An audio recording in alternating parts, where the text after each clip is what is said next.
Salam Türkmenistan vatandaşlarımız, jigilerimiz, doğanlarımız, gecelerimiz, kakalarımız, hemmeňize salam.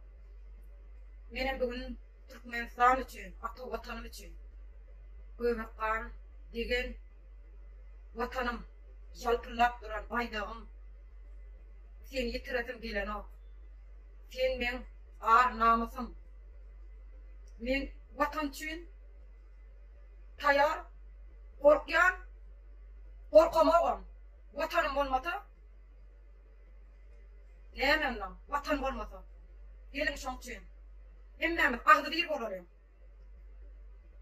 Diktatura harambada kurban bulayım, ayıralım. Gelin, bir de gelişelim şu. Türkmen halkına, binanına, kıyıklarına, erkeklerine gelişelim şu. Gelin ayıralım. Gelin mitinglere katnaşalım. Ata vatanımız için edelim. Çağılarımız, içelerimiz, cigilerimiz için edelim.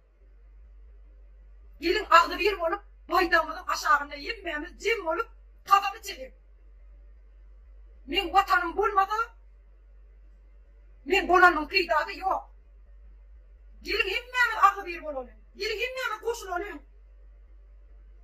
Hemme mitinglere katnaşalım. Vatan bilinki. Vatan, Türkmenistan ata vatan, halkymky. Harambada diktator. Sen, men seni saýlamadım, sen maňa gerek diýär. Sen ýa-da diktator bolandan habara berip üstünde tan oýnamal. Seni gümek, Svet namar seni harambada.